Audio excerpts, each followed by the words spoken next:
I found out in 2006 the hard way that I had blocked arteries. I had a brain aneurysm that ruptured. My neck was almost 100% blocked. And it was just one thing after another.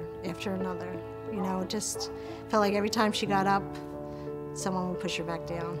After 24 stents, bypass grafts that failed, I had a massive heart attack. I knew that if I didn't have a transplant, I wasn't going to be around much longer, and my life was really quite miserable at that point. One of the main things that I hear when I'm talking to my patients about just the transplant process in general is, I don't know that I can afford this. Before I even got onto heart transplant, I was already financially compromised. I had been in and out of the hospital, used all my vacation time. We have weekly biopsies, we have office visits, EKGs, lab work. Every time I turned around, there was a copay. I was on a lot of meds prior to transplant. You name it, the patients have to go through it. And nobody's insurance covers everything at 100%. She's gonna die. Now, what are we gonna do? And then Liz told me about HelpHopeLive. I incorporate HelpHopeLive into every single one of my transplant evaluations. HelpHopeLive was awesome. You know, you're so overwhelmed by just everything that's hitting you. They make it easy. It's just easy. They show you, they walk you through it. I mean, you're still doing some of the work, but it's like a guide to fundraising. I was absolutely, I'm not gonna lie, totally and completely resistant to fundraising. I felt like I worked my whole life. I worked hard since I was 14 years old. I didn't think I should have to fundraise. She was not going to go down without a fight, and we were going to be by her side. The beef and beer, which was huge, that was probably the biggest fundraiser we did. Everybody came, we sold so many. I was worried that the venue was going to be too full. That's how many people came. I couldn't believe it.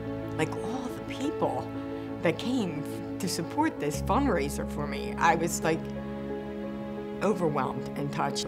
We had numerous donations for gift baskets. And when I say numerous, I mean 50+ gift baskets. There was just like an astronomical amount of community support and love, and all because I reached out.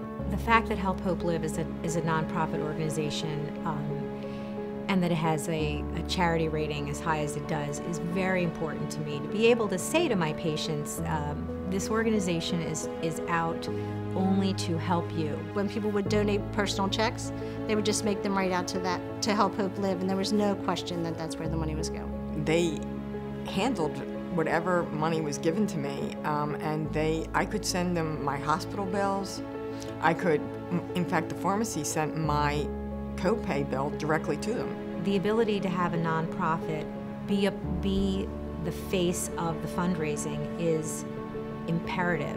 We got contributions from companies that they wanted the 501c3 form before they would contribute to us. They only contributed to nonprofits. It was the strength. It ended up being the strength. It was the hands I needed that lifted me up and got me through a very, very difficult and could have been a very lonely time, but it wasn't.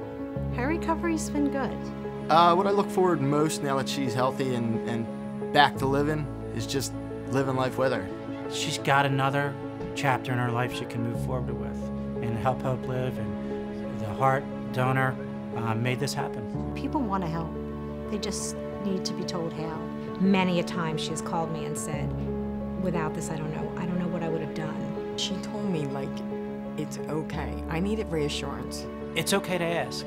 It's go after it, because otherwise nobody's going to give. This is not something you do alone. There's hope. There's a lot of hope. Just believe in it.